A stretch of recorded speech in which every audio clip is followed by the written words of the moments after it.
अगर आप बिहार के किसी भी एग्ज़ाम को देने वाले हैं तो ये वीडियो जो है आपके लिए बहुत ज़्यादा इम्पोर्टेंट होने वाला है, क्योंकि इसमें सारा कुछ मिक्स है, ठीक है। एसएसटी, करंट अफेयर, साइंस, सारा कुछ आपको एक ही वीडियो में मिल जाएगा। अब तक हम लोग 1000 क्वेश्चन जो है कंप्लीट कर चुके हैं, तो उसे आप प्लेलिस्ट में जा कर देख सकते हैं। 2000 क्वेश्चन हम लोग कंप्लीट करेंगे, ठीक है। और इसमें ही सारा कुछ आपको जितना भी इम्पोर्टेंट क्वेश्चन है सारा कुछ इसमें इसके अंदर ही होगा। अगर इसका पीडीएफ आप चाहते हैं तो आप व्हाट्सएप नंबर दिया गया है, वहाँ से आप कांटेक्ट कर सकते हैं और इसके लिए आपको 200 रुपया पे करना होगा। अगर आप टेस्ट देना चाहते हैं तो टेस्ट भी दे सकते हैं। संडे को टेस्ट लिया जाता है 9:30 से, ठीक है। 9:30 से टेस्ट लिया जाता है, 2.5 घंटे का टेस्ट होगा, ठीक है। 2.5 घंटे का टेस्ट होगा और उसमें आपको 150 क्वेश्चन दिया जाएगा। 150 क्वेश्चन आपको 2.5 घंटे में करके देना है, ठीक है। और इसके लिए आपको 250 रुपया पे करना होगा और आप 6 वीक तक टेस्ट दे सकते हैं। 6 वीक टेस्ट दे सकते हैं। और अगर आप सबसे पहले और सबसे कम समय में सबसे ज़्यादा आंसर सही करते हैं तो आपको ये सारा कुछ जो है फ्री में दिया जाएगा, ठीक है। तो इसके लिए आप कांटेक्ट कर सकते हैं। अगर आप इच्छुक हैं, टेस्ट देना चाहते हैं तो दे सकते हैं, या आपको पीडीएफ चाहिए तो उसके लिए भी आप कांटेक्ट कर सकते हैं, ठीक है। तो आज का हम लोग स्टार्ट करते हैं क्लास। आज हम लोग 100 क्वेश्चन करेंगे, ठीक है ना। तो पहला क्वेश्चन है, हैंसोंग का वृत्तांत किस नाम से प्रसिद्ध है? तो किस नाम से प्रसिद्ध है? सियूकी नाम से प्रसिद्ध है। किस नाम से प्रसिद्ध है? तो सियूकी नाम से प्रसिद्ध है। और ये किताब उल हिंद किसकी रचना है? तो अल बरूनी की, ठीक है। अल बरूनी की रचना है। अल बरूनी की रचना है किताब उल हिंद। और किताब उल हिंद को और किस नाम से जाना जाता है? तो तहकीक ए हिंद, ठीक है। तहकीक ए हिंद के नाम से भी जाना जाता है। और अल बरूनी जो है किसके शासन में भारत आए थे, किसके साथ भारत आए थे? तो महमूद गजनवी, महमूद गजनवी के साथ भारत आए थे, ठीक है। ये भी आप याद रखिएगा, क्वेश्चन ये भी पूछा जा सकता है कि अल बरूनी किसके साथ भारत आए थे? तो महमूद गजनवी के साथ भारत आए थे, ठीक है। और किताब उल हिंद में किसका वर्णन है? तो तात्कालीन भारतीय समाज की दशा का वर्णन किया गया है, ठीक है। नेक्स्ट क्वेश्चन देखते हैं, प्रागैतिहासिक पुरातत्व का जनक किसे कहा गया है? किसे कहा गया है? तो ए कनिंघम को कहा गया है, ठीक है। और ये राय बहादुर दयाराम साहनी जो हैं, ये कौन है? तो इन्होंने हड़प्पा की खोज की थी। किसकी खोज की थी? तो हड़प्पा की खोज की थी। और कब की थी? तो 1921 ईस्वी में की थी, ठीक है। ये भी क्वेश्चन हमेशा पूछा जाता है, तो इसे आप याद रखिएगा। हड़प्पा की खोज किसने की थी? तो दयाराम साहनी ने की थी 1921 ईस्वी में। और सर जॉन मार्शल कौन है? तो इसके नेतृत्व में ही राय बहादुर दयाराम साहनी ने हड़प्पा की खोज की थी, ठीक है। तो ये दोनों ही क्वेश्चन जो है इम्पॉर्टेंट है। मानव के साथ कुत्ते दफनाने का साक्ष्य कहाँ से प्राप्त हुआ है? मानव के साथ कुत्ते को दफनाया जाता था और इसका साक्ष्य कहाँ से प्राप्त हुआ है? तो रोपड़ से प्राप्त हुआ है। कहाँ से प्राप्त हुआ है? तो रोपड़ से प्राप्त हुआ है। और रंगपुर से क्या? रंगपुरा, ठीक है। रंगपुरा से क्या प्राप्त हुआ है? तो चावल की भुस्सी, ठीक है। चावल की भुस्सी, ये भी क्वेश्चन पूछा जा सकता है कि चावल की भुस्सी कहाँ से प्राप्त हुआ है? तो चावल की भुस्सी कहाँ से प्राप्त हुआ है? तो रंगपूरा से प्राप्त हुआ है, ठीक है।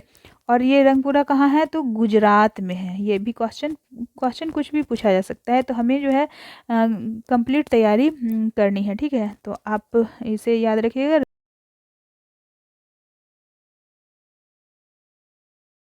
लोथल से क्या प्राप्त हुआ था? तो लोथल जो है बंदरगाह कहाँ था? तो ये भी कहाँ है? तो अहमदाबाद, गुजरात, ठीक है। पे पड़ता है तो गुजरात। और कालीबंगा, कालीबंगा से क्या मिला था? तो जूते हुए खेत और नक्काशीदार ईंटें, ठीक है। तो ये भी क्वेश्चन पूछा जा सकता है कि जूते हुए खेत के साक्ष्य कहाँ से मिले थे? तो जूते हुए खेत के साक्ष्य कालीबंगा से मिले थे। और क्या मिला था? तो नक्काशीदार ईंट, ठीक है। नक्काशीदार ईंटें भी यहीं से मिला था, ठीक है। तो ये दोनों भी आप याद रखिएगा। और ये कालीबंगा कहाँ है? तो हनुमानगढ़, ऐसे तो हनुमानगढ़ शायद ना भी पूछे, लेकिन मेन है कि कालीबंगा कहाँ है? तो राजस्थान में। राजस्थान पूछा जा सकता है, ठीक है। कालीबंगन कहाँ है? तो कालीबंगन होगा, ठीक है। कालीबंगा भी कहीं कहीं पे कालीबंगन भी होता है, दोनों ही है, ठीक है। कालीबंगा या फिर कालीबंगन। तो कहाँ पे है? तो राजस्थान में है। इसे भी आप याद नेक्स्ट है हाडेस्पीच का युद्ध किसके बीच हुआ था? तो किसके बीच हुआ था? सिकंदर और पोरस के बीच हुआ था। ठीक है, सिकंदर के बारे में हम लोग जान लेते हैं। तो सिकंदर कहाँ का शासक था? तो मकदूनिया का। ठीक है, कहाँ का शासक था? मकदूनिया का शासक था। ठीक है, मकदूनिया का शासक था और इसके किसका पुत्र था? तो फिलिप्स का। ठीक है, फिलिप का पुत्र था, फिलिप का पुत्र था। ये सब भी एग्जाम में पूछा जा सकता है, इसलिए इसे भी हम लोग इग्नोर नहीं करेंगे, देखते चलेंगे। ठीक है, और सिकंदर का गुरु कौन था? तो अरस्तु। ठीक है, अरस्तु जो है वो सिकंदर का गुरु था, इसे भी आप याद रखिएगा। और सिकंदर की सेना जो है व्यास नदी पार करने से मना कर दिया। तो ये एग्जाम में पूछा जा सकता है कि सिकंदर की सेना ने किस नदी को पार करने से मना कर दिया था? तो व्यास नदी। ठीक है, इसे आप याद रखिएगा, व्यास नदी को पार करने से मना कर दिया था। और सिकंदर जो है स्थल मार्ग से वापस जाता है और 323 ईस्वी पूर्व, 323 ईस्वी पूर्व में जो है उसकी बेबीलोन में सिकंदर की मृत्यु हो जाती है। सिकंदर की मृत्यु कहाँ होती है? ये भी क्वेश्चन पूछा जा सकता है। ठीक है, बेबीलोन में मृत्यु होती है, सिकंदर की मृत्यु 323 ईस्वी पूर्व बेबीलोन में हो जाती है। ठीक है, तो नेक्स्ट क्वेश्चन हम लोग देखते हैं। तो नेक्स्ट हम लोग देखते हैं निम्नलिखित में से नवरत्न किसके शासनकाल में थे? ठीक है, नवरत्न जो है किसके शासनकाल में थे?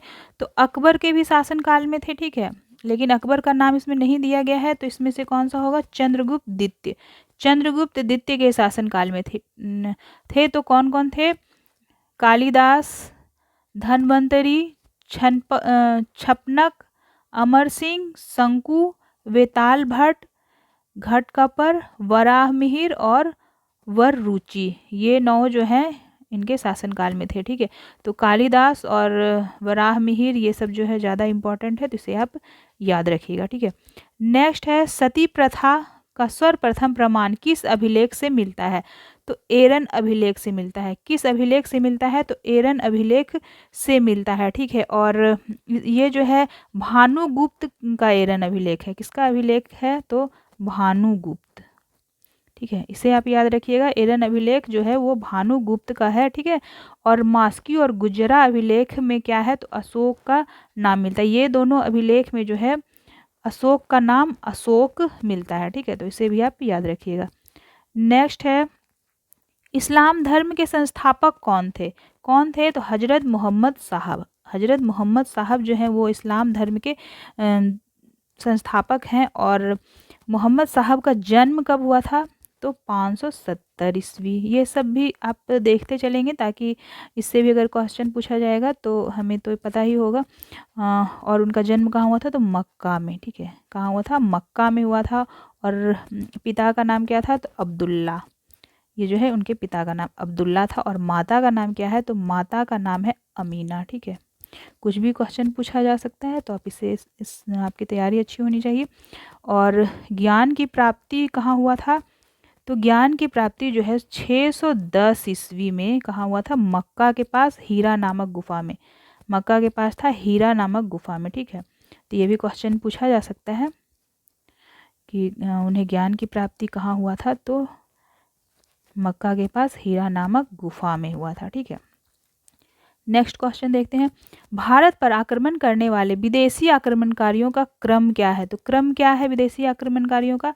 तो ये हमारा पहला जो है वो सही होगा, हिंद यूनानी, शक, पल्लव, फिर कुषाण। पहले कौन आया? तो हिंद यूनानी आया, फिर शक आया, फिर पल्लव आया, फिर कुषाण आया। ठीक है, तो ये आप क्रम जो है याद रखिएगा, ये क्रम हमेशा पूछा जाता है। ठीक है, नेक्स्ट है कलिंग युद्ध के पश्चात अशोक ने किस धर्म को अपना लिया? कलिंग युद्ध के पश्चात अशोक का जो हृदय परिवर्तन हो जाता है और वे किस धर्म को अपना लेता है? तो बौद्ध धर्म को अपना लेता है। ठीक है, बौद्ध धर्म को अपनाता है। और कलिंग युद्ध का उल्लेख वर्णन किस शिलालेख में किया गया है? तो ये भी आप याद रखिएगा, तो 13वां में। ठीक है, 13वां शिलालेख में जो है कलिंग युद्ध का वर्णन किया गया है, ये भी इम्पॉर्टेंट है। और अशोक का हृदय परिवर्तन की बात कही गई है। ठीक है, उसमें क्या कहा गया है? तो अशोक की हृदय परिवर्तन की बात कही गई है। और इस अभिलेख में और क्या है? तो पड़ोसी राजाओं का भी वर्णन किस में किया गया है? तो 13वां शिलालेख में किया गया है। ठीक है, नेक्स्ट क्वेश्चन देखते हैं। नेक्स्ट है मौर्य काल में निजी खेती करने पर राजा को उपज का कितना भाग दिया जाता था? कोई अगर निजी खेती करता था तो उसे राजा को उपज का कितना भाग दिया जाता था?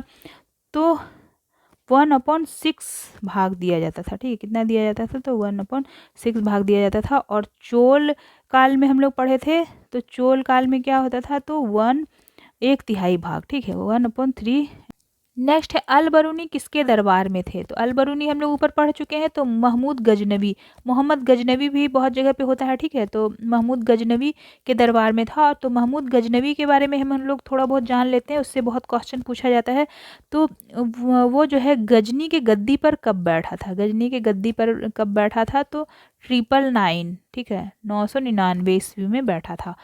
और वो भारत पर कितना बार आक्रमण किया था? तो भारत पर आक्रमण उसने 17 बार किया था। 17 बार आक्रमण किया था।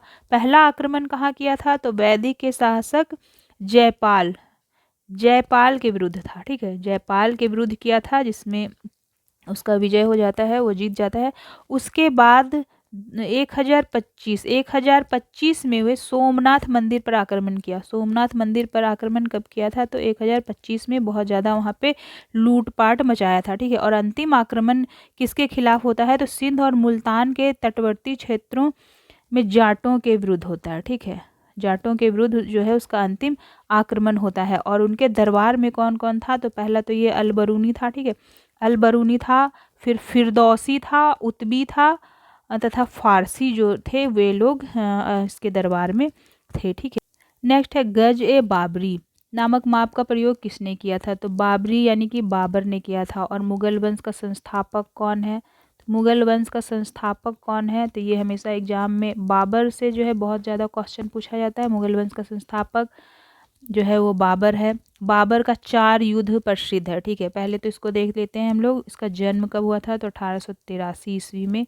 ठीक है, और इसका चारों युद्ध हम लोग देखते हैं। पहला युद्ध हुआ था 1526 ईस्वी में। कौन सा युद्ध हुआ था? पानीपत का युद्ध हुआ था। ठीक है, पानीपत का युद्ध हुआ था, किसके साथ हुआ था? तो इब्राहिम लोदी और बाबर के साथ, याद रखिएगा। फिर हुआ था 1527 ईस्वी में युद्ध हुआ था। कौन सा युद्ध हुआ था?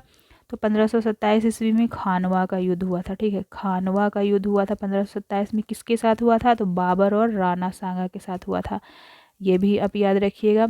तीसरा युद्ध हुआ था 1528 ईस्वी में। 1528 ईस्वी में कौन सा युद्ध हुआ था? तो चंदेरी का युद्ध हुआ था। चंदेरी का युद्ध किसके साथ हुआ था? तो बाबर और मेदिनी राय के साथ। ठीक है, मेदिनी राय के साथ हुआ था। तो ये 3 युद्ध हो गया। चौथा युद्ध जो लास्ट युद्ध हुआ था 1529 ईस्वी में, कौन सा युद्ध हुआ था? तो इसमें जो है युद्ध हुआ था, कौन सा युद्ध हुआ था? तो ये युद्ध हुआ था घाघरा का युद्ध। ठीक है, घाघरा का युद्ध हुआ था, किसके साथ हुआ था? तो अफगानों के साथ, अफगानों के साथ हुआ था। ये चारों युद्ध जो है बहुत ज़्यादा इंपॉर्टेंट है। 26 में पानीपत, 27 में खानवा, 28 में चंदेरी, 29 में घाघरा का युद्ध। ठीक है, पानीपत का युद्ध इब्राहिम लोदी के साथ, खानवा का युद्ध राणा सांगा के साथ, चंदेरी का युद्ध मेदिनी राय के साथ, और घाघरा का युद्ध अफगानों के साथ हुआ था। ठीक है, तो ये जो है बहुत ज़्यादा इम्पॉर्टेंट है, तो आप इसे याद रखिएगा। और एक क्वेश्चन इससे पूछा जा सकता है कि पहली बार जो है तुगलनुमा युद्ध नीति एवं तोप खाने का प्रयोग किसमें किया गया था? तो पानीपत के युद्ध में बाबर के द्वारा किया गया था। ठीक है, बाबर के द्वारा किया गया था तोप खाने का प्रयोग और तुगलुमा युद्ध की नीति। ठीक है,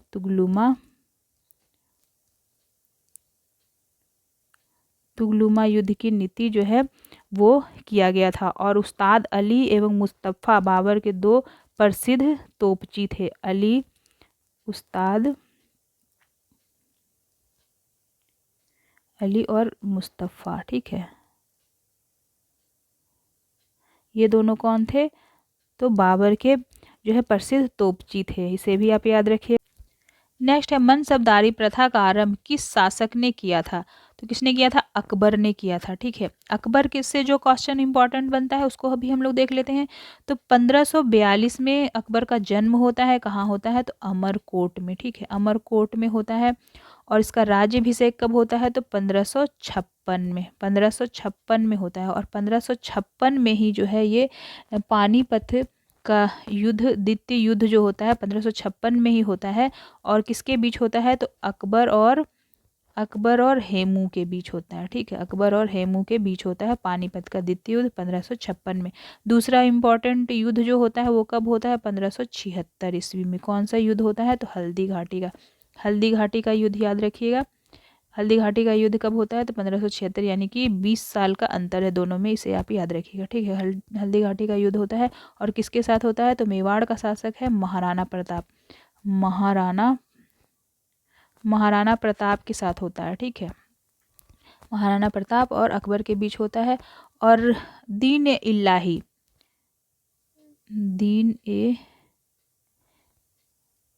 इलाही धर्म को कौन चलाया था?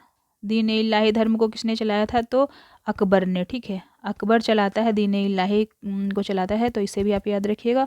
और 1527 ईस्वी में, नहीं 1575 ईस्वी में इबादत खाना बनवाता है, ठीक है। इबादत खाना कब बनवाया था? तो 1575 ईस्वी में बनवाया था। और दीन ए इलाही धर्म को स्वीकार करने वाला प्रथम और अंतिम शासक कौन था? इस धर्म को जो है दीन ए इलाही, जो कि अकबर के द्वारा चलाया गया था, इसको स्वीकार करने वाला प्रथम और अंतिम शासक कौन था? तो बीरबल था, ठीक है, बीरबल था, इसे आप याद रखिएगा। तो अकबर के दरबार में भी 9 रत्न थे, जिनमें कि एक बीरबल भी था, ठीक है।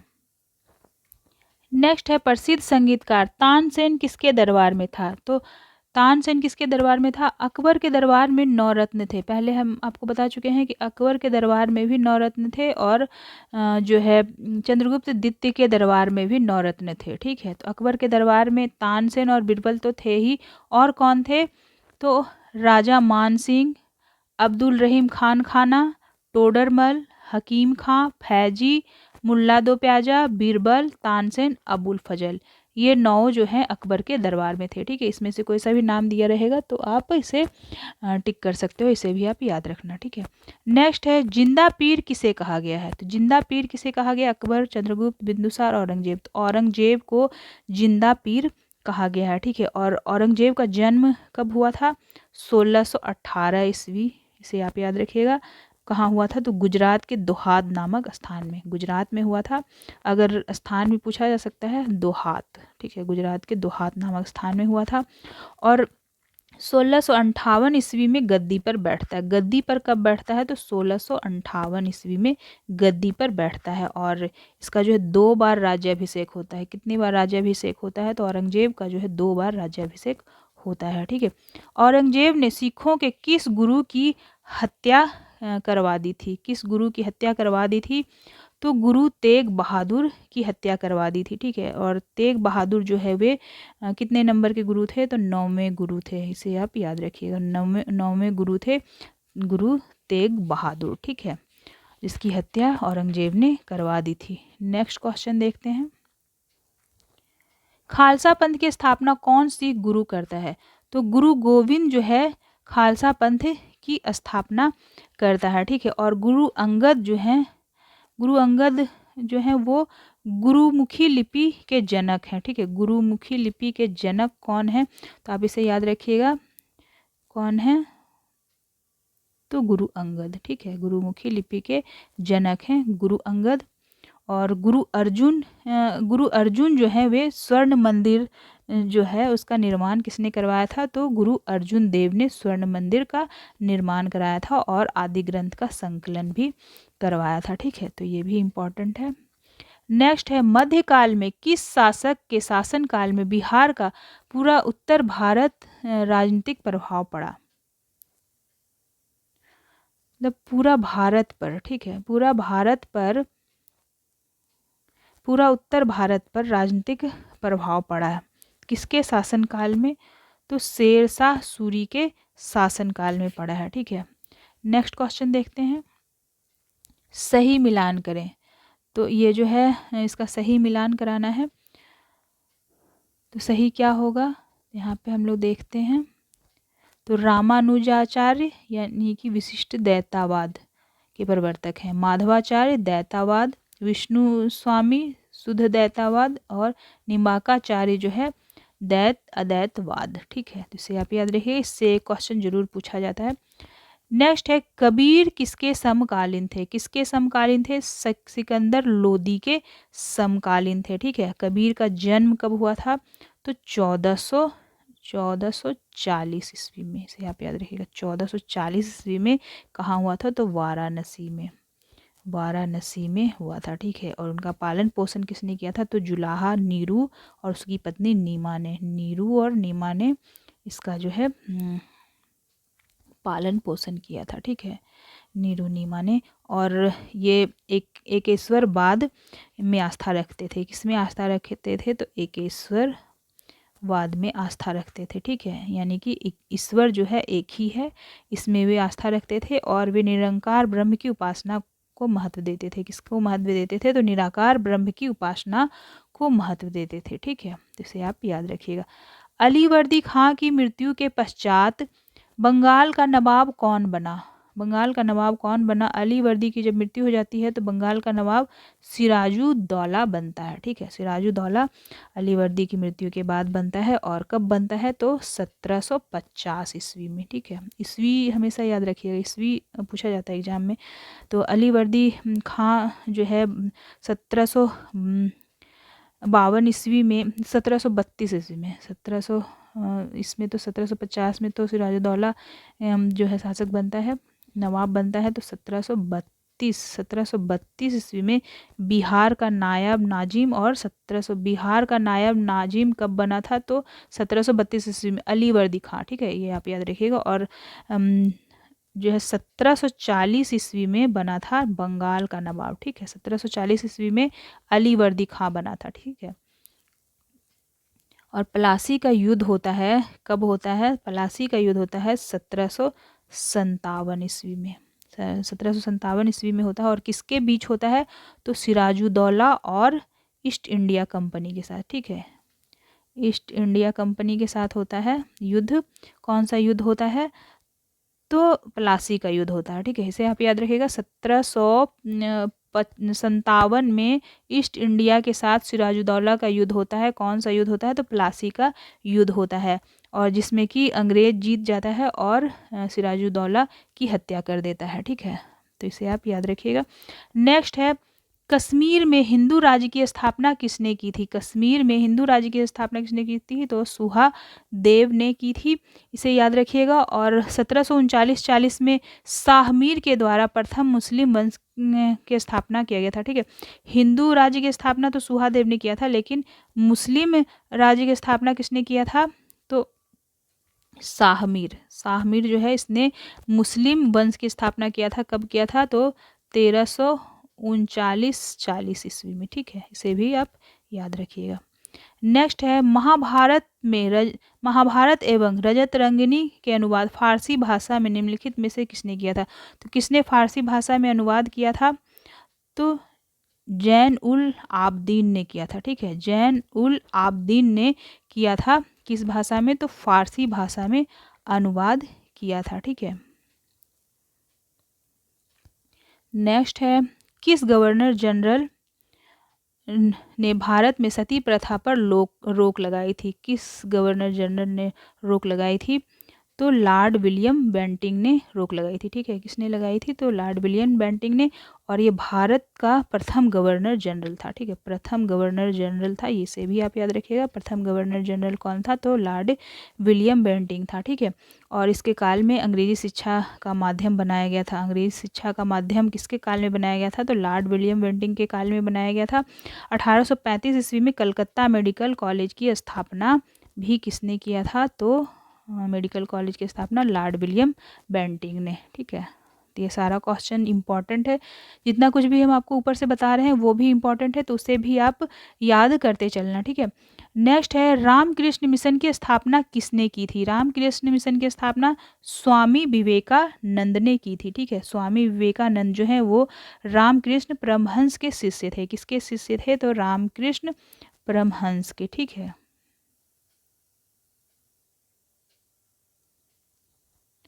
रामकृष्ण परमहंस के शिष्य थे। और स्वामी विवेकानंद ने 1896 ईस्वी में न्यूयॉर्क में वेदांत सोसाइटी का गठन किया था। ठीक है, न्यूयॉर्क में कहाँ पे किया था? तो न्यूयॉर्क में किसका, तो वेदांत सोसाइटी। तो इसे भी आप याद रखिएगा, ठीक है। वेदांत सोसाइटी का जो है वो गठन किया था, कहाँ किया था, न्यूयॉर्क में। कब किया था, तो 1896 ईस्वी में, ठीक है। नेक्स्ट देखते हैं, भारतीय राष्ट्रीय कांग्रेस की स्थापना के समय वायसराय कौन था। जब भारतीय राष्ट्रीय कांग्रेस की स्थापना किया गया था तो वहाँ का वायसराय कौन था, तो लॉर्ड डफरिन था, ठीक है। कौन था, लॉर्ड डफरिन था। और तृतीय आंग्ल बर्मा युद्ध के दौरान भी जो है वायसराय कौन था, तो लॉर्ड डफरिन था, ठीक है। तो इसे भी आप याद रखिएगा। और लॉर्ड डफरिन जो है कब से कब तक था, तो 1884 से 88 ईस्वी तक, ठीक है। 84 से 88 ईस्वी तक था, इसे आप याद रखिएगा। तो लॉर्ड डफरिन द्वितीय आंग्ल बर्मा युद्ध के में भी था, ठीक है। नेक्स्ट क्वेश्चन देखते हैं, पूर्ण स्वराज की घोषणा किसने की थी। तो पूर्ण स्वराज की घोषणा किसने की थी, तो जवाहरलाल नेहरू ने की थी। किसने की थी, जवाहरलाल नेहरू ने की थी। दिसंबर 1929 में भारतीय राष्ट्रीय कांग्रेस का वार्षिक अधिवेशन लाहौर में हुआ था। कहाँ पे हुआ था, तो लाहौर में, ठीक है। लाहौर में हुआ था राष्ट्रीय कांग्रेस का वार्षिक अधिवेशन।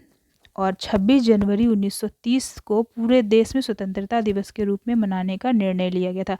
निर्णय कब लिया गया था, तो 26 जनवरी 1930। 26 जनवरी 1930 में पूरे देश में स्वतंत्रता दिवस के रूप में मनाने का निर्णय लिया गया था, ठीक है। तो इसे भी आप याद रखिएगा। तो पहली बार जो है 1930 ईस्वी में स्वतंत्रता दिवस मनाया जाता है 26 जनवरी को। नेक्स्ट है, सोम प्रकाश समाचार पत्र के प्रकाशक या संपादक कौन थे, तो ईश्वरचंद्र विद्यासागर। कौन थे, ईश्वरचंद्र विद्यासागर थे, ठीक है। नेक्स्ट क्वेश्चन है, मोपला विद्रोह किसके नेतृत्व में किया गया था, तो अली मुस्लियार के नेतृत्व में किया गया था, ठीक है। अली मुस्लियार के नेतृत्व में किया गया था। और भगत जवाहर मल्ल के नेतृत्व में कौन सा आंदोलन हुआ था, तो कूका आंदोलन, ठीक है। कूका आंदोलन याद रखिएगा। कूका आंदोलन का नेतृत्व किसने किया था, तो भगत जवाहर मल्ल ने किया था। और सीताराम राजू रंपा विद्रोह का नेतृत्व किसने किया था, तो सीताराम राजू ने किया था। और तीरथ सिंह जो है वो खासी विद्रोह का नेतृत्व किया था, ठीक है। खासी विद्रोह का नेतृत्व तीरथ सिंह, रंपा विद्रोह सीताराम राजू, कूका आंदोलन भगत जवाहर मल्ल, और अली मुस्लियार मोपला विद्रोह, ये चारों याद रखिएगा। हिंदी हिंदू हिंदुस्तान नारा किसने दिया था, हिंदी हिंदू हिंदुस्तान नारा किसने दिया था, तो भारतेंदु हरिश्चंद्र ने दिया था, ठीक है। और बंकिम चंद्र चटर्जी जो है उसने किसका नारा दिया था, तो वंदे मातरम का नारा किसने दिया था, तो बंकिम चंद्र चटर्जी, ठीक है।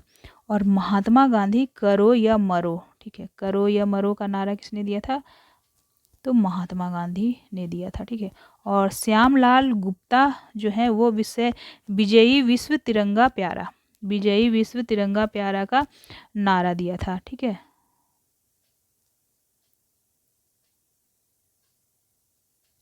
तो इसे भी आप याद रखिएगा। भारतेंदु हरिश्चंद्र, हिंदी हिंदू हिंदुस्तान, बंकिम चंद्र चटर्जी वंदे मातरम, महात्मा गांधी करो या मरो, श्यामलाल गुप्ता विजय विश्व तिरंगा प्यारा। नेक्स्ट है, मोहिनी अट्टम किस राज्य का प्रमुख शास्त्रीय नृत्य है, तो केरल का है, ठीक है। केरल का है, आप याद रखिएगा। नेक्स्ट है, सचिवालय इंडोर स्टेडियम बिहार के किस जिले में अवस्थित है, तो पटना जिले में अवस्थित है, ठीक है। नेक्स्ट है, बिहार के किस खिलाड़ी का संबंध टेनिस से है, तो इसमें से एक जो है उसका संबंध टेनिस से है, तो श्रुति जायसवाल का संबंध जो है टेनिस से है। और श्रेयसी सिंह का संबंध किससे है, तो निशानेबाजी से। सारे जो हैं बिहार के खिलाड़ी हैं और निशानेबाजी से संबंध है श्रेयसी सिंह का, चंपा बोस का शतरंज से। शतरंज से, और सुधा कुमारी का भारोत्तोलन से। भारोत्तोलन से किसका संबंध है? तो सुधा कुमारी का। ठीक है। नेक्स्ट है national institute of technology Bihar के किस जिले में स्थित है? किस जिले में स्थित है? तो पटना जिले में स्थित है। ठीक है। नेक्स्ट क्वेश्चन है तिलका मांझी भागलपुर विश्वविद्यालय की स्थापना कब की गई? तो 1960 ईस्वी में की गई। नेक्स्ट है बिहार की प्रथम हिंदी दैनिक पत्र कौन सा है? तो सर्वहितैषी। ठीक है, सर्वहितैषी है। और कन्यादान क्या है? तो कन्यादान प्रथम मैथिली फिल्म है। ठीक है, मैथिली फिल्म है, इसे आप याद रखिएगा। मैथिली फिल्म, प्रथम मैथिली फिल्म कौन सा है? तो कन्यादान है। ठीक है, ये भी पूछा जा सकता है। और कल हमारा है, कल हमारा है, ये क्या है? तो प्रथम हिंदी फिल्म है। ये मैथिली फिल्म हो गया। ठीक है, मैथिली फिल्म है और ये हिंदी फिल्म है, तो ये आप याद रखिएगा। प्रथम हिंदी फिल्म कल हमारा है, ये बिहार का है। ठीक है, बिहार का है फिल्म, मैथिली फिल्म है कन्यादान, तो ये आप तीनों याद रखिएगा। नेक्स्ट है बिहार के प्रथम मुख्यमंत्री कौन है? तो राबड़ी देवी है। ठीक है, प्रथम और लास्ट मुख्यमंत्री, महिला मुख्यमंत्री तो कौन है? तो राबड़ी देवी। तो यहाँ पे महिला छूट गया है, तो यहाँ पे महिला कर देते हैं। ठीक है, प्रथम महिला मुख्यमंत्री। बिहार में स्थापित होने वाला पहला बैंक कौन सा है? तो इलाहाबाद बैंक जो है वो बिहार में सबसे पहले स्थापित किया गया था। ठीक है, इसे आप याद रखिएगा। और नेक्स्ट है भारत के प्रथम गणितज्ञ कौन है? तो प्रथम गणितज्ञ कौन है? आर्यभट्ट जो है वो प्रथम गणितज्ञ हैं। नेक्स्ट है बिहार राज्य में पहली ऑनलाइन पंचायत कहाँ पे हुई थी? तो भवानीपुर जो है वहाँ पे बिहार राज्य में पहली बार ऑनलाइन पंचायत की गई थी। ठीक है। नेक्स्ट है हवाओं की दिशा पृथ्वी के घूर्णन के कारण उत्पन्न किस बल से निर्धारित होती है? तो किस बल से निर्धारित होती है? तो कोरियालिस बल से निर्धारित होती है। ठीक है। और हवा जो है उच्च दाब से निम्न दाब की ओर बहती है। हवा कैसे बहती है? तो उच्च दाब से निम्न दाब की ओर बहती है।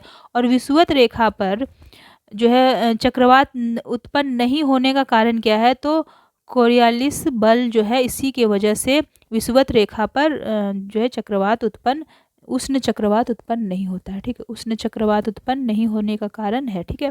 नेक्स्ट है टॉर्नेडो क्या है? तो टॉर्नेडो जो है वो चक्रवात है। ठीक है, और ये चक्रवात कहाँ पे मुख्य रूप से उत्पन्न होता है? तो संयुक्त राज्य अमेरिका में, इसे भी आप याद रखिएगा। ठीक है, संयुक्त राज्य अमेरिका। और टॉर्नेडो जो है एक अति निम्न दाब केंद्र से उत्पन्न चक्रवात है। ठीक है, ये भी आप याद रखिएगा। मेरियाना गर्त किस महासागर में स्थित है? तो प्रशांत महासागर में स्थित है।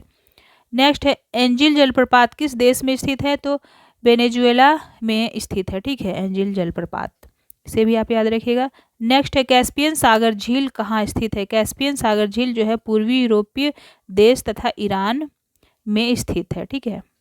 नेक्स्ट है भारत के पूर्व से पश्चिम विस्तार कितना है? पूर्व से पश्चिम विस्तार कितना है? तो 29-33 किलोमीटर। ठीक है, पूर्व से पश्चिम विस्तार कितना है? तो 29-33। और दक्षिण से उत्तर से दक्षिण विस्तार कितना है? तो 32-14। ठीक है, 32-14 किलोमीटर जो है उत्तर से दक्षिण है, और 29-33 है पूर्व से पश्चिम। ठीक है, और ये जो है 15,200 किलोमीटर क्या है? तो भारत का स्थलीय सीमा है। भारत का स्थलीय सीमा कितना है? ठीक है, भारत का स्थलीय सीमा 15,200 किलोमीटर है। और ये आपका हो गया, ये कौन सा सीमा है? तो समुद्री सीमा। ठीक है, समुद्री सीमा हो गया आपका 6100 किलोमीटर। ठीक है, तो इसे आप याद रखिएगा।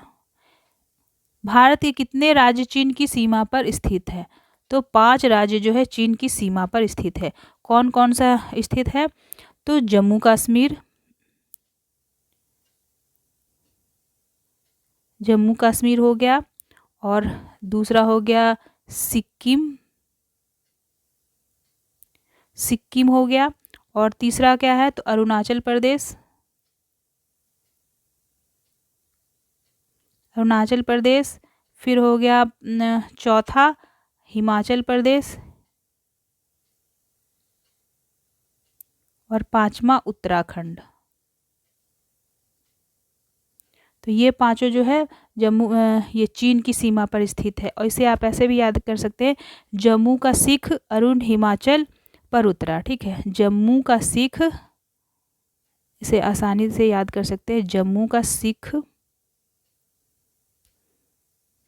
अरुण, जम्मू का सिख अरुण हिमाचल, हिमालय, हिमालय पर उतरा। ठीक है, जम्मू का सिख अरुण हिमालय पर उतरा। जम्मू यानी कि जम्मू कश्मीर, सिख यानी कि सिक्किम, ठीक है, अरुण यानी कि अरुणाचल प्रदेश, हिमालय यानी कि हिमाचल प्रदेश, और उत्तरा यानी कि उत्तराखंड। इससे पहले हम लोग पाकिस्तान का भी पढ़ चुके हैं। तो पाकिस्तान का पाकिस्तान से 4 राज्य जो है वो सीमा साझा करती है। ठीक है, कौन कौन? गुजरात, राजस्थान, पंजाब एवं जम्मू कश्मीर। ठीक है, तो उसे भी आप याद रखिएगा। आगे हम लोग पढ़ेंगे तो उस सारा कुछ हम लोग लेके चलेंगे। ठीक है, ताकि पुराना भी भूल ना जाए। तो ब्रह्मपुत्र का उद्गम स्थल, तो ब्रह्मपुत्र का उद्गम स्थल कहाँ है? तो चीमा युंगदुंग हिमानी या फिर ग्लेशियर। ठीक है, और मानसरोवर झील के समीप है। कहाँ पे है? तो मानसरोवर झील के समीप है चीमा युंगदुम ग्लेशियर। ठीक है, और ब्रह्मपुत्र का संगम मुहाना कहाँ है? तो बंगाल की खाड़ी।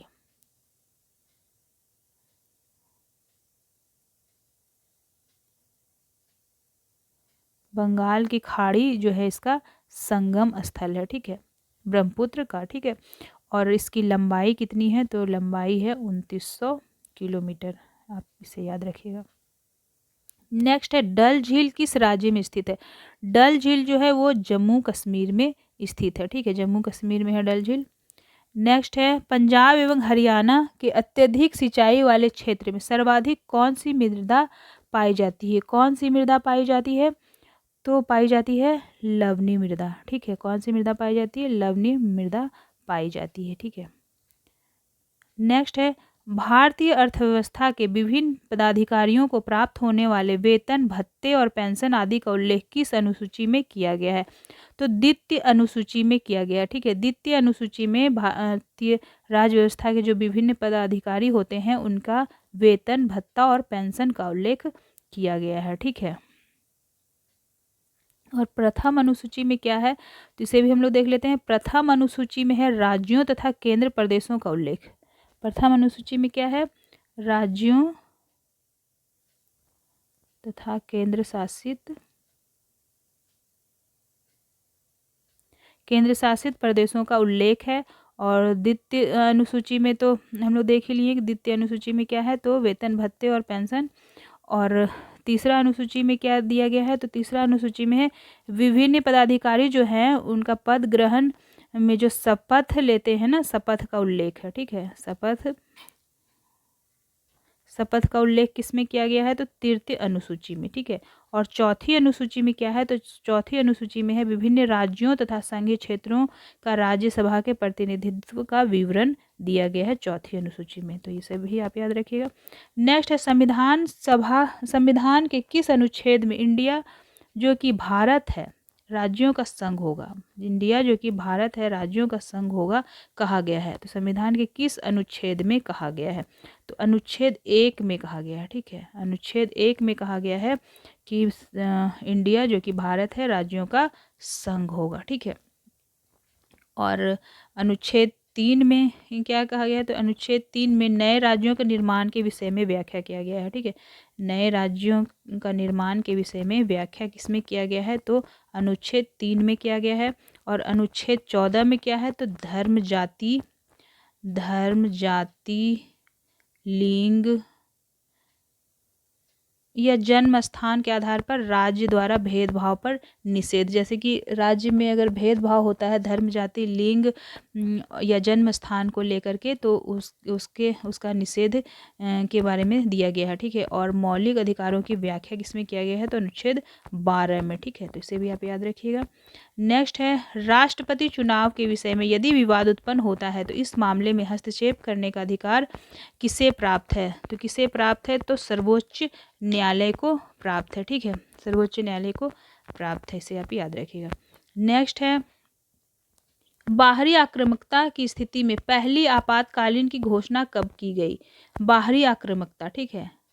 आंतरिक आक्रामकता की स्थिति में 1975 में किया गया, लेकिन बाहरी 2 बार जो है वो बाहरी आक्रामकता हुआ था, ठीक है। अगर बाहरी आक्रामकता पूछा जाता है तो सबसे पहले 1962 में किया गया था, और इसमें क्या हुआ था कि भारत और चीन युद्ध हुआ था, ठीक है। भारत चीन का 1971 में, भारत पाकिस्तान, ठीक है। और ये जो है आंतरिक गड़बड़ी के कारण हुआ था, ठीक है। तो ये तीनों डेट जो है आप याद रखिएगा कि 3 बार जो है आपातकाल घोषित किया गया, ठीक है। अब तक 3 बार आपातकाल घोषित किया गया। पहला भारत चीन के युद्ध के समय, दूसरा भारत पाकिस्तान के युद्ध के समय, और तीसरा जो है आंतरिक गड़बड़ी के कारण, ठीक है। 1962, 1971 और 1975, ये तीनों आप याद रखिएगा। नेक्स्ट है, भारत के पहले उपराष्ट्रपति कौन थे? तो कौन थे? राधा कृष्णन जो है वो पहले उपराष्ट्रपति थे और दूसरे राष्ट्रपति थे, ठीक है। दूसरे राष्ट्रपति मतलब कि डॉक्टर राजेंद्र प्रसाद जो है पहले राष्ट्रपति थे। उसके बाद दूसरे राष्ट्रपति कौन बने थे? तो राधा कृष्णन बने थे, ठीक है। इसे आप याद रखिएगा। और वर्तमान में राष्ट्रपति कौन है, उपराष्ट्रपति कौन है? तो वेंकैया नायडू, ठीक है। इसे भी आप याद रखिएगा कि वेंकैया नायडू जो है अभी वर्तमान में उपराष्ट्रपति हैं, ठीक है। और मोहम्मद हामिद अंसारी के बाद ये बने हैं। वो वेंकैया नायडू जो है मोहम्मद हामिद अंसारी के बाद बने हैं। और कितने नंबर के हैं? तो 13वें नंबर के हैं। इसे भी आप याद रखिएगा। नेक्स्ट है, प्रथम राजभाषा का गठन किसकी अध्यक्षता में किया गया? तो किसकी अध्यक्षता में किया गया? तो बीजी खेर की अध्यक्षता में किया गया, ठीक है। और 7 जून 1955 को राजभाषा का गठन किया गया। कब राजभाषा गठन किया गया? तो 7 जून 1955 को, ठीक है। नेक्स्ट क्वेश्चन है, किस संविधान संशोधन के द्वारा 8वीं अनुसूची में कोंकणी, मणिपुरी और नेपाली भाषा को सम्मिलित किया गया है? तो 71वां संविधान संशोधन में ये तीनों भाषा को सम्मिलित किया गया है। पहले जो था 8 ही भाषा था, ठीक है। और अभी कितना है? तो 22 है, ठीक है। तो इसे भी आप याद रखिएगा। नेक्स्ट क्वेश्चन देखते हैं, लोकपाल चयन समिति के अध्यक्ष कौन होते हैं? लोकपाल चयन समिति के अध्यक्ष कौन होते हैं? तो प्रधानमंत्री होते हैं। लोकपाल चयन समिति में सदस्य कितने होते हैं? तो 5, ठीक है। 5 सदस्य होते हैं। नेक्स्ट है, national institute for transforming India आयोग का गठन कब किया गया? कब किया गया इसका गठन? तो इसका गठन किया गया 2015 में, ठीक है। 2015 में इसका गठन किया गया। और 1 जनवरी 2015 को नीति आयोग की अध्यक्षता किसने किया था? तो प्रधानमंत्री के द्वारा किया गया था। और अरविंद घोष पनगड़िया को इसका उपाध्यक्ष नियुक्त किया गया था, ठीक है। अरविंद पनगड़िया कौन था? तो उपाध्यक्ष, और प्रधानमंत्री इसके अध्यक्ष थे। ये दोनों आप याद रखिएगा। और ये जो है नीति पहले जो है पंचवर्षीय योजना के जगह पे इसको लाया गया था, ठीक है। नीति आयोग, ठीक है। इसे भी आप याद रखिएगा। नेक्स्ट है, राज्यपाल नियुक्त होने के लिए इनकी आयु कितनी होनी चाहिए? तो 35 वर्ष होनी चाहिए राज्यपाल की नियुक्ति के लिए। और राज्यपाल की नियुक्ति कौन करता है? तो राष्ट्रपति, ठीक है। राष्ट्रपति के द्वारा राज्यपाल की नियुक्ति की जाती है।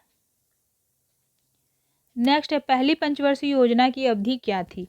पहली पंचवर्षीय योजना की अवधि क्या थी? तो 1951 से 56 थी, ठीक है। और ये आपका द्वितीय पंचवर्षीय हो गया, ये तृतीय हो गया, और ये चतुर्थ हो गया, ठीक है। नेक्स्ट है, स्टेट बैंक ऑफ इंडिया का राष्ट्रीयकरण कब किया गया?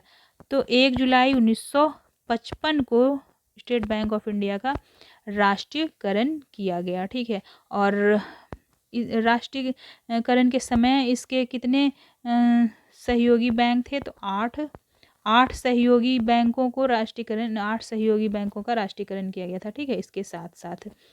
और एसबीआई के पहले चेयरमैन कौन है? तो जॉन मथाई।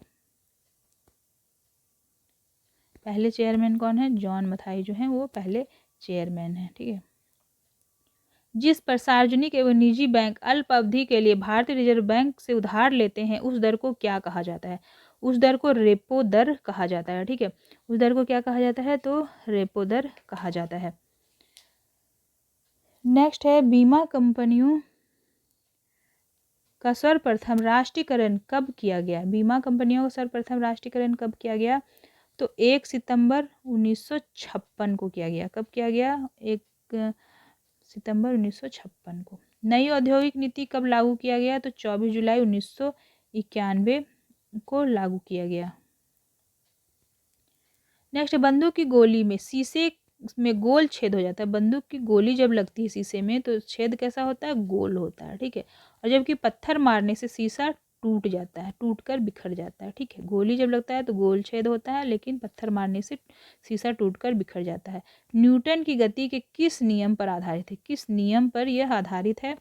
तो प्रथम नियम पर आधारित है, ठीक है, इसे आप याद रखिएगा। नेक्स्ट है 20 हर्ट्ज के नीचे की आवृत्ति वाली ध्वनि तरंगों को मनुष्य नहीं सुन सकता, ठीक है। कितना सुन सकता है? तो 20 हर्ट्ज से लेकर कितना सुन सकता है? तो 20,000, ठीक है, 20,000 तक सुन सकता है। और इससे नीचे या फिर इससे ऊपर नहीं सुन सकता है, ठीक है। इससे ऊपर कौन सुन सकता है? तो कुत्ता और बिल्ली सुन सकता है। और इससे नीचे 20 हर्ट्ज से नीचे सांप सुन सकता है, ठीक है, सांप सुन सकता है, इसे आप याद रखिएगा। और चमगादड़ जो है, ये जो है चमगादड़ इन तरंगों को उत्पन्न भी कर सकता है, ठीक है, इसे भी आप याद रखिएगा। इतना जो है इससे ज़्यादा उत्पन्न कौन कर सकता है? तो चमगादड़ कर सकता है, ठीक है। कांच के गिलास में काफ़ी तेज गर्म पानी डालने पर टूट जाता है, क्योंकि गर्म होने पर अंदर की सतह कैसी होती है? तो अंदर की सतह फैल जाती है, ठीक है। फैलने की वजह से कांच जो है वो गर्म पानी से कांच का गिलास टूट जाता है। नेक्स्ट है सूर्य के प्रकाश को पृथ्वी तक पहुंचने में कितना समय लगता है? तो कितना समय लगता है? 8 मिनट 19 सेकंड का समय लगता है। कहीं कहीं पे सिर्फ 8 मिनट भी दिया होगा तो आप उससे ही टिक करना। अगर 19 सेकंड नहीं भी दिया है तो 8 मिनट टिक कर सकते हैं, ठीक है। नेक्स्ट है स्पष्ट दृष्टि की न्यूनतम दूरी कितनी होती है? तो 25 सेंटीमीटर जो है स्पष्ट दृष्टि की न्यूनतम दूरी होती है, ठीक है। और रेटिना पर वस्तु का जो है उल्टा एवं वास्तविक प्रतिबिंब बनता है। रेटिना पर वस्तु का कैसा वास्तविक बनता है? तो उल्टा एवं वास्तविक, ठीक है, इसे आप याद रखिएगा।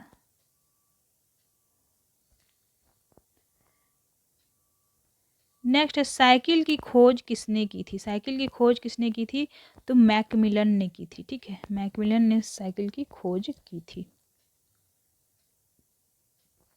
नेक्स्ट, इनमें से कौन सा अनवीकरणीय स्रोत के अंतर्गत नहीं आता है? नहीं आता है पूछा गया है।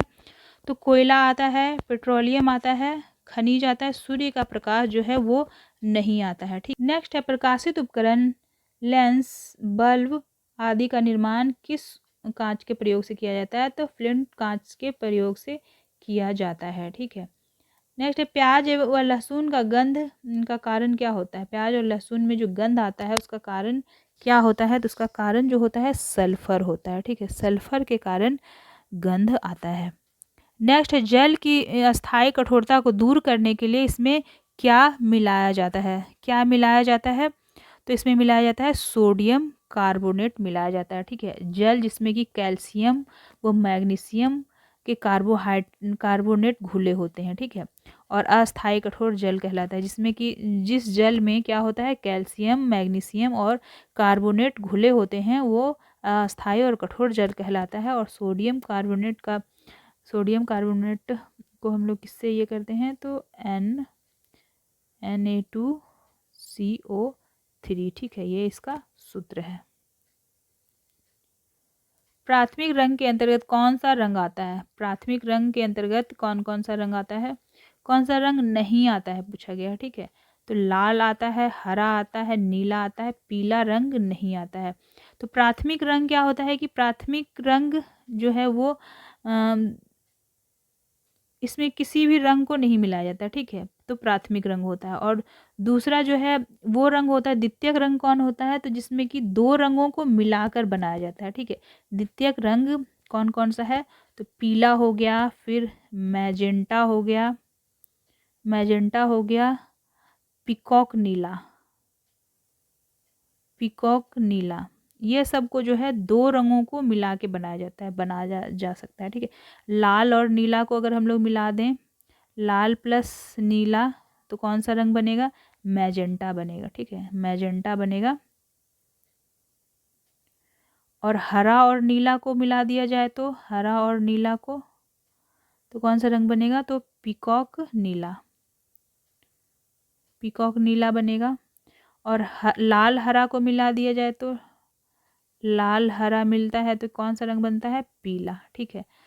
तो इसलिए इसे द्वितीयक रंग कहते हैं। ये जो है दो रंग को मिलाकर बनता है, इसलिए ये द्वितीयक रंग है। और इसमें कोई भी बिना रंग को मिलाए बन है, ठीक है, तो इसलिए ये प्राथमिक रंग है।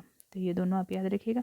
नेक्स्ट है वृद्धावस्था के कारण आँख में सामंजस्य क्षमता घट जाती है, ठीक है, यह समाप्त हो जाती है, जिसके कारण व्यक्ति न तो दूर की वस्तु और निकट की वस्तु देख पाता है, न तो दूर की वस्तु को देख पाता है और न ही निकट की वस्तु को देख पाता है। इसके लिए किस लेंस का उपयोग किया जाता है, तो इसके लिए उभयतल लेंस का उपयोग किया जाता है, ठीक है, उभयतल लेंस का उपयोग किया जाता है।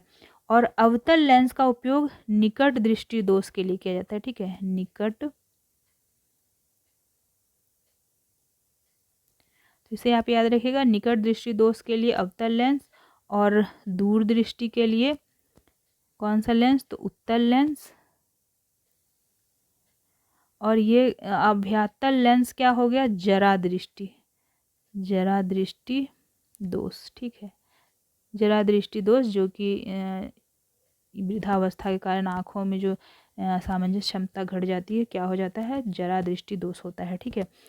और बेलनाकार लेंस में क्या होता है कि इसमें दृष्टि अविंदुकता होती है, ठीक है, अविंदुकता मतलब होता है कि क्षैतिज दिशा में ठीक होता है लेकिन ऊर्ध्व दिशा में ठीक से नहीं देख पाता है, तो वो बेलनाकार लेंस उसमें लगाया जाता है, ठीक है। और ये उभयतल लेंस को और किस नाम से जाना जाता है, तो द्विफोकसीय, द्विफोक्सी, ठीक है, द्विफोक्सी भी अगर दिया हुआ हो तो आप समझ जाना, द्विफोक्सी लेंस या फिर बायोफोकल, बायोफोकल, ठीक है, ये दोनों नाम भी किसका है, तो उभयतल लेंस का, ठीक है, तो आप याद रखिएगा।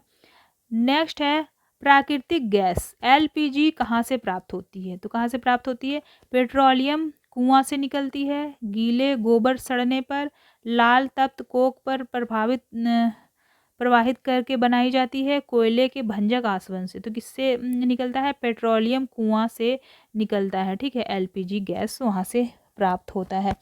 और गीले गोबर सड़ने पर कौन सा गैस बनता है, तो गोबर गैस बनता है, ठीक है, गोबर से गोबर गैस ही बनेगा, गोबर गैस बनता है, ठीक है, ये आप याद रखिएगा। और लाल तप्त कोक पर वायु प्रवाहित करके कौन सी गैस बनाई जाती है, तो प्रोड्यूसर गैस, ठीक है, प्रोड्यूसर गैस बनता है। और कोयले के भंजक आसवन से कौन सा गैस बनता है, तो कोल गैस, ठीक है। नेक्स्ट देखते हैं टमाटर का रंग लाल किसके कारण होता है, किसके कारण लाल होता है, तो लाइकोपेन के कारण, ठीक है, लाइकोपेन के कारण टमाटर का रंग जो है वो लाल होता है।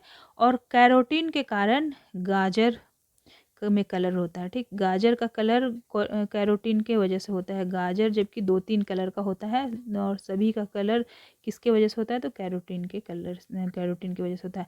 और विटामिन के चुकंदर, चुकंदर में जो कलर होता है किसके वजह से होता है, तो विटामिन के वजह से होता है, ठीक है, ये सब आप याद रखिएगा। नेक्स्ट है आनुवंशिकता का पिता किसे कहा गया है, आनुवंशिकता का पिता किसे कहा गया है, तो ग्रेगर जोहान मेंडल को कहा गया है आनुवंशिकता का पिता। और आनुवंशिकी संबंधी प्रयोग के लिए मेंडल ने मटर के पौधे का चुनाव किया था, किसका चुनाव किया था, तो मटर के पौधे का, ठीक है, ये भी आप याद रखिएगा।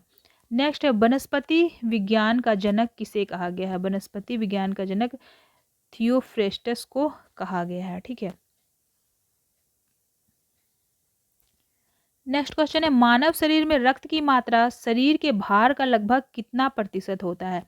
मानव शरीर में जो रक्त पाया जाता है वो शरीर के भार का लगभग कितना प्रतिशत होता है? तो 7% होता है। ठीक है। और पुरुष जो होते हैं उनके अंदर कितना रक्त होता है? तो 4 से 5 लीटर, 5 से 6 लीटर। ठीक है, 5 से 6 लीटर होता है पुरुष में, और महिला में कितना होता है? तो पुरुष की अपेक्षा 1 से 2 लीटर कम होता है। ठीक है। नेक्स्ट है नारियल का कौन सा भाग खाया जाता है? नारियल का कौन सा भाग खाया जाता है? तो भ्रूणपोष या फिर भ्रूण। ठीक है, भ्रूण भी हो या फिर भ्रूणपोष हो, दोनों में से कोई भी हो तो उस पे ही आप टिक लगाना। ठीक है।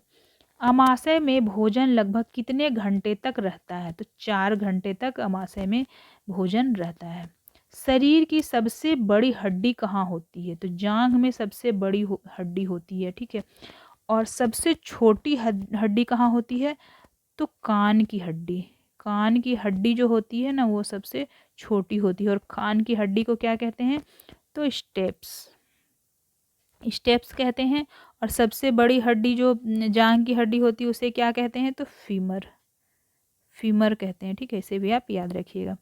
नेक्स्ट है संयुक्त राष्ट्र प्रायोजित सतत विकास समाधान नेटवर्क ने गरीबी समाप्त करने, पृथ्वी के पारिस्थितिक तंत्र की रक्षा करने और सभी के लिए शांति एवं समृद्धि सुनिश्चित करने हेतु कार्रवाई के सार्वभौमिक आह्वान हेतु सब डीजी प्रोग्रेस अवार्ड से किसे सम्मानित किया है? तो ये करंट अफेयर का क्वेश्चन है। ठीक है, करंट का क्वेश्चन है तो इसे आप देखना। तो इसमें से सही ऑप्शन कौन सा होगा? तुम्हारा सही ऑप्शन है शेख हसीना। ठीक है, शेख हसीना को सम्मानित किया गया है। नेक्स्ट है किस विश्वविद्यालय ने उड़ान क्षमता योग्य एक इलेक्ट्रॉनिक माइक्रोचिप या माइक्रो फ्लेयर का निर्माण किया है, जो अब तक की सबसे छोटी मानव निर्मित उड़ान संरचना है? तो किसने किया है? नॉर्थ वेस्टर्न यूनिवर्सिटी ने। ठीक है। नेक्स्ट क्वेश्चन है डिजिटल टेक्नोलॉजी के सर्वश्रेष्ठ उपयोग के लिए CIPS excellence in procurement awards 2021 का विजेता किसे घोषित किया गया है? तो गवर्नमेंट ई मार्केट प्लेस को घोषित किया गया है। किस राज्य की जुड़िया वाइन राइज GI टैग हासिल करने वाली पूर्वोत्तर में पहली पारंपरिक शराब बन गई है? तो असम बन गई है। ठीक है। नेक्स्ट है किस राज्य में सोजत मेहंदी को GI टैग का दर्जा मिला है? सोजत मेहंदी को GI टैग का दर्जा मिला है, तो किस राज्य में है? तो राजस्थान में है। ठीक है। नेक्स्ट है किस राज्य के मीठे खीरे को GI टैग से कृषि उत्पाद के रूप में माल के भौगोलिक संकेत अधिनियम 1919 के प्रावधान के तहत सम्मानित किया गया है? तो नागालैंड को। ठीक है। नेक्स्ट है किस राज्य में बड़े पैमाने पर उगाए जाने वाले हाथी मिर्च और तामेंगलोंग संतरे को GI टैग दिया गया है? तो किस राज्य के हैं? मणिपुर। ठीक है, मणिपुर के हैं। हत्सोंग एट एक नई विकसित हाइपरसोनिक मिसाइल का सफलतापूर्वक परीक्षण किस देश द्वारा किया गया है? तो किस देश के द्वारा किया गया है? उत्तर कोरिया। ठीक है, उत्तर कोरिया के द्वारा किया गया है। नेक्स्ट है भारत में पहली gender neutral human papillomavirus vaccine किस कंपनी द्वारा लॉन्च की गई है? तो किस कंपनी के द्वारा लॉन्च की गई है? तो इसका सही आंसर कौन सा होगा? तो MSD फार्मास्यूटिकल्स इंडिया। ठीक है। नेक्स्ट है प्रधानमंत्री नरेंद्र मोदी ने 30 सितंबर 2021 को किस शहर में केंद्रीय पेट्रोकेमिकल्स इंजीनियरिंग एवं तकनीक संस्थान का उद्घाटन किया? तो जयपुर में किया है। ठीक है। नेक्स्ट है प्रधानमंत्री नरेंद्र मोदी को उनके हाल ही के अमेरिकी दौरे के दौरान संयुक्त राज्य अमेरिका द्वारा कलाकृतियों तथा और पूरा अवशेषों को सौंपा गया? तो 157। नेक्स्ट है, हाल ही में आयोजित जर्मन संघ के चुनाव 2021 में निम्नलिखित में से कौन सा राजनीतिक दल सबसे बड़ी पार्टी के रूप में उभरा? तो जर्मन की सोशल डेमोक्रेटिक पार्टी। ठीक है। नेक्स्ट है, एस सेल्वगन पथी किस राज्य केंद्र शासित प्रदेश से चुने जाने वाले भाजपा राज्यसभा सांसद बन गए हैं? तो किस राज्य से बन गए हैं? तो सही आंसर होगा पांडुचेरी। ठीक है। नेक्स्ट है, जी एंटरटेनमेंट इंटरप्राइजेज लिमिटेड ने हाल ही में किस मीडिया समूह के साथ विलय की घोषणा की है? तो सोनी पिक्चर्स नेटवर्क इंडिया के साथ विलय की घोषणा की है। ठीक है। नेक्स्ट और लास्ट क्वेश्चन है आज का, संयुक्त राष्ट्र के इंटरनेट गवर्नेंस फोरम 2021 में भारत का प्रतिनिधित्व करने की जिम्मेदारी किसे प्रदान की गई है? तो जिम्मेदारी किसे प्रदान की गई है? तो पूर्णिमा तिवारी को की गई। आज का हमारा 100 क्वेश्चन कंप्लीट हो गया है और अब तक हम लोग 1000 क्वेश्चन कंप्लीट कर चुके हैं। इसे आप प्ले लिस्ट में जाकर देख सकते हैं। अगर आपको पीडीएफ चाहिए तो आप उसके लिए व्हाट्सअप नंबर दिया गया है डिस्क्रिप्शन में, वहाँ से आप कांटेक्ट कर सकते हैं और आपको इसके लिए 200 रुपया पे करना होगा। ठीक है, पीडीएफ के लिए। और अगर आप टेस्ट देना चाहते हैं तो टेस्ट भी दे सकते हैं। संडे को टेस्ट लिया जाता है, संडे को टेस्ट लिया जाता है। ठीक है, संडे को टेस्ट लिया जाता है 9:30 से 2.5 घंटे का टेस्ट होगा, जिसमें 150 क्वेश्चन आपको दिया जाएगा सॉल्व करने के लिए। 6 वीक तक आप टेस्ट दे सकते हैं, उसके लिए आपको 250 रुपया पे करना होगा। और अगर आप सबसे ज़्यादा और सबसे पहले सही आंसर देते हैं तो आपको जो है ये सारा कुछ फ्री में दिया जाएगा। अगर आप इच्छुक हैं तो आप कर सकते हैं। और अगर आपको हमारा वीडियो पसंद आता है और समझ में आता है तो आप इसे लाइक शेयर और सब्सक्राइब ज़रूर करना। तो मिलते हैं नेक्स्ट क्लास में।